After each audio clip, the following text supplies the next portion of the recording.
Hi folks. I will put a link to everything I cite down in the description if you want sources. I have a lot of objections to Sam Harris being taken seriously as a public intellectual. Not that too many people actually do, though the ones that do take him seriously defend him with a vehemence matched by few on the internet. Unlike these devoted followers, I don't think he has anything interesting or important to say. He does, however, know how to get attention by creating controversy. Harris has used this to create a modest media enterprise, including a popular podcast. I not only object to the idea of Harris as an intellectual, but I also find it laughable that someone who conducts themselves the way he does would claim an understanding of morality. To begin, I get that people who grew up in strict religious families or who want to rebel against religion for whatever reason find his work appealing. But he criticizes religion in a way that I would have found juvenile by the time I graduated high school. His criticisms of religion seem like the kind of immature attempts to show off intelligence that truly intelligent people outgrow. I saw the same kind of thing at play when he promoted his book Free Will, where he tries to convince us that free will does not exist. As someone who took a few philosophy courses in college, I wondered how Harris could have ever gained an undergraduate degree in that discipline, given the argument he was putting forth. Free will always seemed like the kind of topic that was not worth discussing, partially because the determinism versus free will argument is what Immanuel Kant called an antinomy. I will get to that in a second. And partially because it seems like a mystery beyond our understanding due to the problem of understanding consciousness. I don't think this will change, as I don't see anyone coming up with a suitable answer to the hard problem of consciousness. Someone like Harris can go on about the determinism in the mechanisms of our biology, but they can't explain how those mechanisms connect with our consciousness. Some, like his friend Daniel Dennett, have argued consciousness does not exist, but as far as I'm concerned, thinking consciousness does not exist is akin to me saying, I can't speak. I'm sorry, I'd love to be of assistance to you, but I'm afraid I speak no English. I see by the expression on your face that you're confused by my statement. Perhaps you doubt its veracity, but let me assure you, I speak not a word of English. I could dive deeper into this, but for the purpose of this video, that should suffice. Free will is also an instance where equally compelling evidence exists for and against it. Reading Kant's Critique of Pure Reason really helped me understand this. In it, Kant introduces the idea of antinomies, instances in which opposing sides of an issue can each present an entirely rational and convincing argument. This creates a paradox, or impasse, which Kant uses to point to the limits of rational thinking. Sam Harris either never read this, or did but never absorbed this point. Some other examples of antinomies are whether the universe is finite or infinite, whether we can reduce matter down to a single unit or not, and whether God exists or not. So we find Harris spinning his mental gears on two problems that most intelligent people realized hundreds of years ago are not worth exerting too much effort on. Learning about antinomies was a revelation for me and helped to clarify my thinking a great deal. You could never get a theist and an atheist to agree because each could make a reasonable argument. You had to try and move past this rational impasse in some ways. Once you know this, you can avoid a lot of very pointless arguments of the type that take place in freshman dorm rooms in the early hours of the morning. This brings to mind some Zen koans. The point is not for you to figure out an answer. It is for you to realize the limits of your own reasoning to answer the question. For Harris, who holds reason up as the ultimate virtue, this is unacceptable. Harris seems to love these kinds of pointless arguments. It would not surprise me if at some point Harris had penned an essay on why the egg obviously came before the chicken, and why anyone who disagrees with him is simply not thinking rationally. No doubt his followers would put it on Reddit and title it, Harris Destroys Chicken Came First Argument. I also don't think people who argue that free will does not exist behave or think in a manner that makes me believe them. You need look no further than the jacket of free will. There, Jerry Coyne states, quote, free will is an illusion so convincing that people simply refuse to believe that we don't have it, unquote. As someone who majored in rhetoric as an undergraduate, I will admit that Harris can easily sway certain audiences, but this kind of sophistry neither impresses me nor produces anything useful. It just creates controversy, not useful conversation. Harris spends a lot of time warning about the dangers of Islam, but his words have not yielded any fruitful debates. Instead, they have produced a constant back and forth of people pointing out the problems with his positions, and Harris and his fans accusing them of misrepresenting him or having some kind of vendetta against him. No matter how many times this happens, his fans never notice how he evades the criticisms against him. Harris owes this to his use of what we call the motte-and-bailey defense. The motte-and-bailey refers to a type of medieval fortification. The motte is raised and well fortified, making it easy to defend, whereas the bailey is less fortified and on much lower ground, making it much harder to protect. In arguments, this means instead of defending a weak position, the bailey, Harris retreats to a strong position, the motte, while acting as though the positions are equivalent. This allows Harris to never have to defend his initial statement and still look like he won the argument by way of defending a much more reasonable position in its place. Harris regularly employs this fallacy, which is a combination of equivocation and bait and switch, to create controversy and get attention for an outrageous idea without having to actually defend it. For example, Harris wrote an essay titled "In Defense of Torture," and then got angry when people said he advocated torture. I don't know how anyone could have gotten that impression. He did the same thing when people reacted to his piece titled "In Defense of Profiling."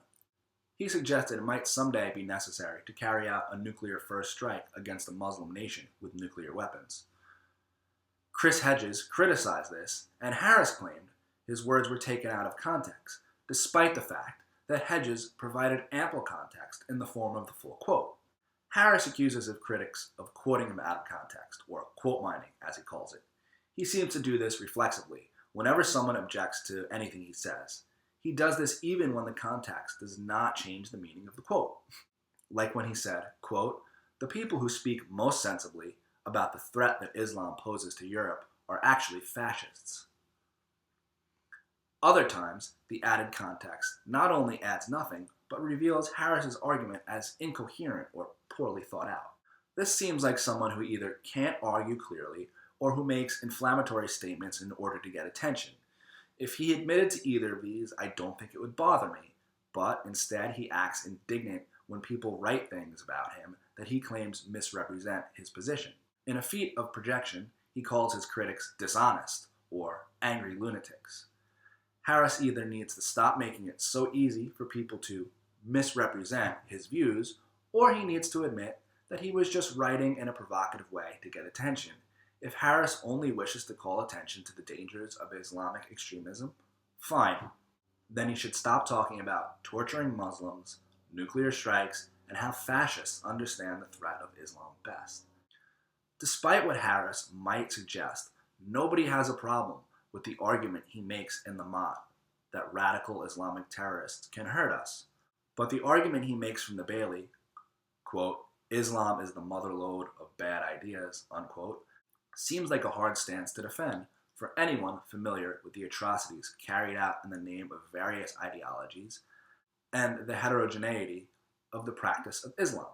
When I think of Harris, I think of a smug individual sitting up safely in the motte while his followers battle it out in the virtual Bailey of message boards and comment sections below. This amuses me because it looks like the rhetorical mirror image of suicide bombers who blow themselves to smithereens while their bosses plot the next attack, knowing they won't have to put themselves on the line. I'm sure Harris would love this comparison. While Harris constantly claims people misrepresent his views, he has no problem taking others out of context to fit the point he wants to make.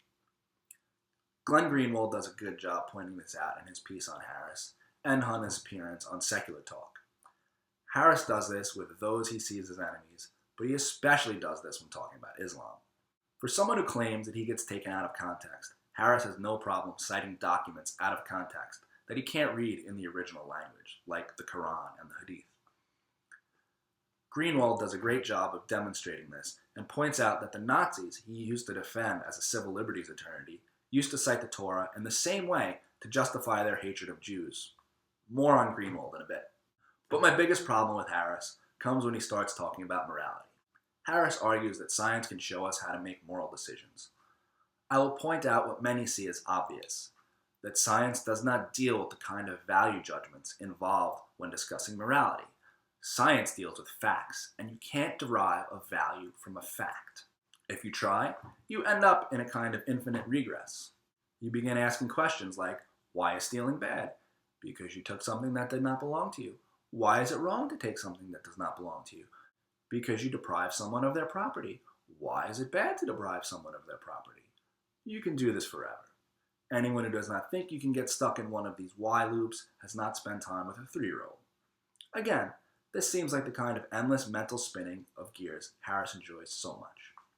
Religious ethical approaches avoid this problem by deriving value from God, but this of course has problems of its own, namely the fallacies of argument from authority and argument from threat.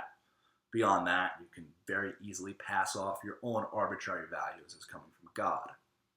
Interestingly, since you can't derive values from facts, Harris ends up doing the same thing with science. While he criticizes religion, he is not moved out of that framework ethically.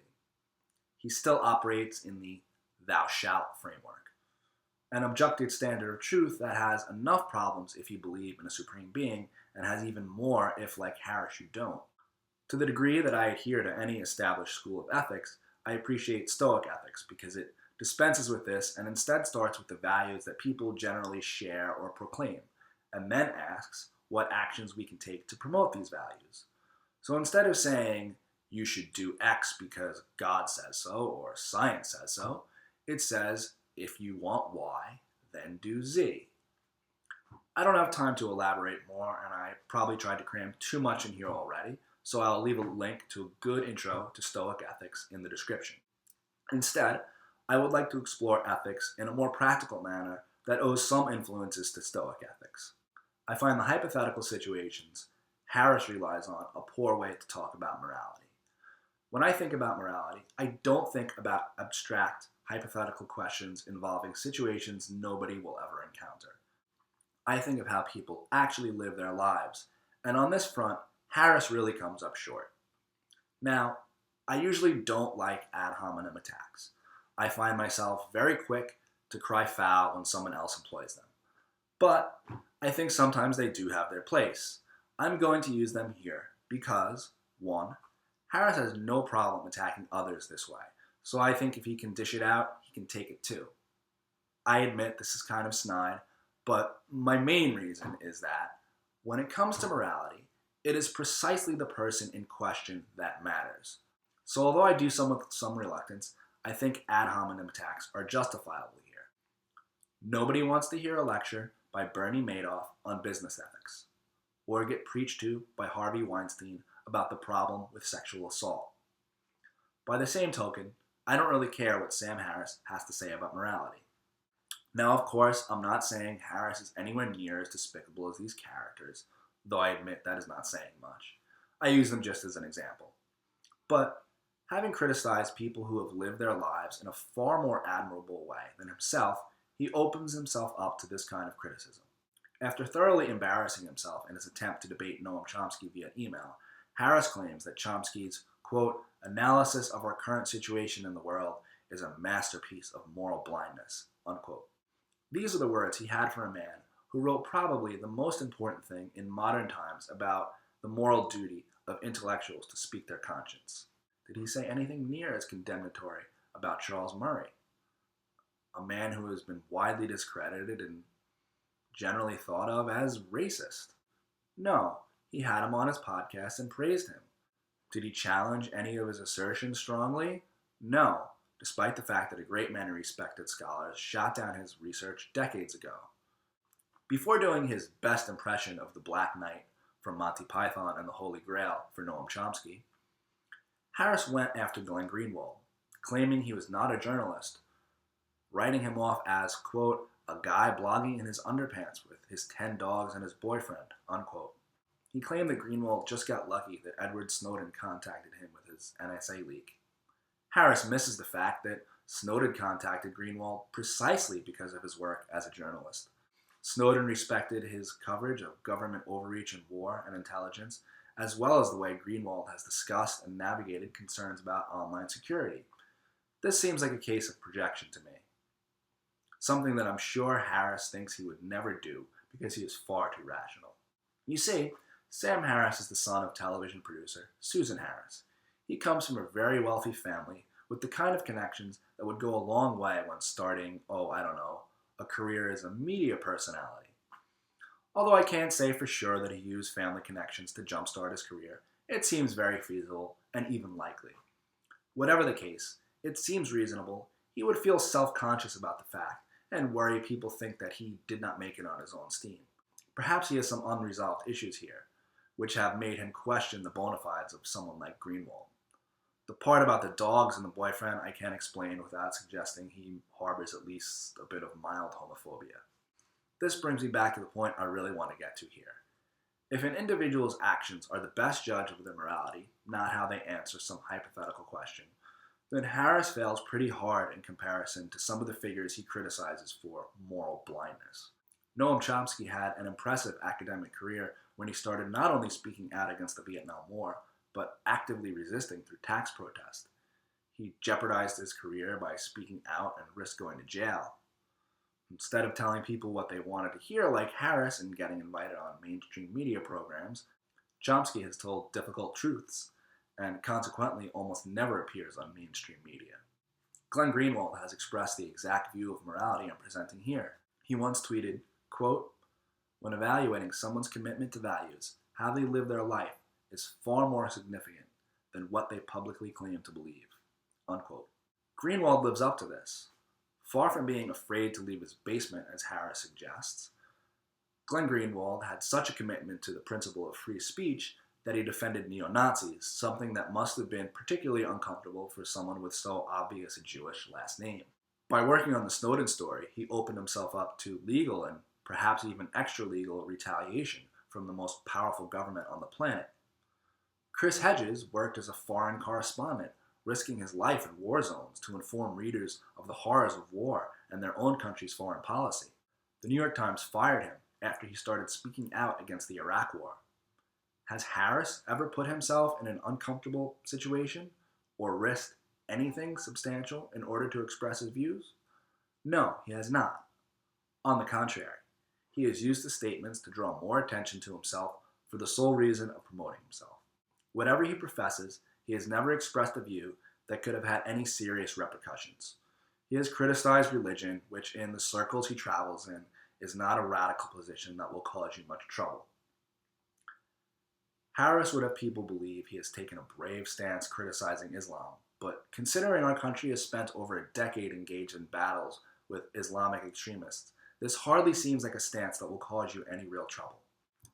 Now let's try looking at this with a Harris-style thought experiment.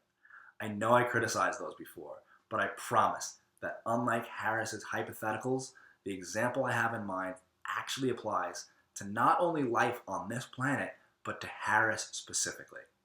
Suppose you come from a wealthy family that can provide you with an education you don't need to worry about paying for, reasonably support most endeavors you wanted to undertake, and even give you connections to help increase the likelihood of the success of your pursuits. What would you do? Would you use these resources to start a charity? Would you use the education to dedicate yourself to a scientific field of study? Would you use the money to give you the financial security to create great art? Would you use your financial security to help you invent something that will benefit humanity? Or would you use your privilege to create a media business whose sole purpose is to convince other people you are smart? Would you spend your time arguing about subjects most philosophy undergrads roll their eyes at? On a more personal level, given these advantages, do you think you would constantly find yourself the subject of controversy, or would you hope to add some joy and insight into the world? But wait, you might say, Harris did use his privilege to get an education. Harris is a neuroscientist. Yes, he has a degree in neuroscience, but he does not work in the field. It seems like he obtained this degree to give himself an air of intelligence and respectability so that people could introduce him as Sam Harris, the neuroscientist. He published only one neuroscience paper, and this was as part of his PhD program, but he did not conduct any of the experiments himself. He left that to research assistants. A statistician commenting on the paper noted that, quote, "During the course of my investigation of scientism and bad science, I have read a great many bad, poorly reasoned papers. This one might not be the worst, but it deserves a prize for mangling the largest number of things simultaneously." Unquote. It also seems that Harris does not keep up to date on the latest studies in the field. All these factors have led some to suggest that Harris might have used his money and connections to earn an easy degree. This kind of thing happens with celebrities, so it seems possible, though we can't prove this one way or the other. I will point out that if you put a lot of effort into earning a degree, you find it harder to walk away from that field. In any case, back to my point about his life choices, Harris does not currently contribute to the field of neuroscience. You might ask, what gives me the moral authority to attack Sam Harris the way I have? I claim no moral authority. Like most people, I have tons of flaws and try my best not to judge other people. When I do need to pass judgment, as we all must in order to think and function, I do so on a person's ideas and behavior. I made a short video on this actually. Please check it out. I try to refrain from saying an individual is inherently bad, and I believe I have done that here. So, despite the title, it is not actually an ad hominem attack. I just did that to get your attention. But unlike Harris, I will admit to it. However, I do know that I have taken care not to squander my privileges, which are considerably less than Harris's. So when he claims insight into morality, yet seems somewhat oblivious to this dimension, I feel obligated to call foul and point out the problems with his ideas and behavior. I think anyone who has struggled to make ends meet, do something fulfilling with their life, and contribute to society resents someone like Sam Harris speaking as if they have some profound understanding of morality. I come from an upper middle class family. I decided to go into public service and worked for 4 years as a public librarian in Brooklyn. For 2 of those years, I worked in a library in East New York, Brooklyn, that was close to some of the most infamous projects in the city. I could have done something that lined my pockets more, but I wanted to contribute to society. I will admit that this was not my only motivator. I also had no desire to work in the corporate culture and thought this job would give me some downtime in which I could write. These are real decisions that intelligent people without trust funds need to grapple with in their lives. Harris's privilege has allowed him never to face any of them. Yet he wants to act as some kind of authority on morality. So please forgive me if I resent being lectured to about morality from someone who has managed to so grossly overlook these kinds of important moral decisions. If I had the money and connections of Sam Harris, I could have pursued any kind of public service and still had a very comfortable lifestyle. I could have used the financial security to create great art. I would not have needed to abandon my small internet startup when the web hosting and legal fees started to look like a sunk cost fallacy. I admit that, like Harris, I probably would have spent some time traveling, searching, doing psychedelic drugs, but I also think I would have found something more useful to do with my time and energy when I came out the other end of this journey. If by some chance you see this, Sam, I would like to ask something of you. Think of it as a challenge. Instead of creating a response about why I'm wrong about you, think of showing me that I'm wrong about you. Think of something worthwhile you can do with your intellect and apply yourself to it. I'm sure your standard bag of sophistic tricks and accusations that your work has been misrepresented will convince the true believers. But if you really want the rest of us to think you are smart, and I do think you want this, you need to apply yourself to something even if it does not bring recognition. You have the neuroscience degree, perhaps begin working in the field, or spend some time working on a novel or screenplay. Maybe take up painting. You could start working for a worthwhile charity that really helps people, not one that merely furthers a political agenda. Get out of your comfort zone a little. Spend some time living in a Muslim country. You like meditation? Why not get in touch with a Sufi sheikh and see what you can learn from that mystic school? You seem to have a passion for philosophy. Why not start a philosophy PhD program? One where they don't just hand you a degree, but where your thoughts will face scrutiny from people with relevant knowledge in the field. I think your friend Daniel Dennett would love to have you as a student. Yes, this will require a lot of effort and will cause a lot of discouragement when your ideas get shot down. But it will allow you to grow intellectually a lot more than having your ideas published by people who you can win over with a well-crafted argument that does not actually pass muster. Of course, I doubt Harris will take this advice. He will likely object to this as an ad hominem attack and therefore write it off as a way of avoiding dealing with his ideas and arguments. Often this is the case with ad hominem attacks. But if people keep making ad hominem attacks against you, maybe it has nothing to do with your ideas. Sometimes they keep attacking you because you behave like an asshole. Thanks for watching, folks. You will find relevant links in the description. Please like, share, and subscribe. If you really like what I do, please contribute to my Patreon. I have a link in the description. I'm Greg Belvedere. Remember, all generalizations are stupid, so never speak in absolutes. See you next time. He's like that dude that'll sit back and watch you, play yourself and all that, right? And see you sit there and know you lying, and he'll take you to court after that.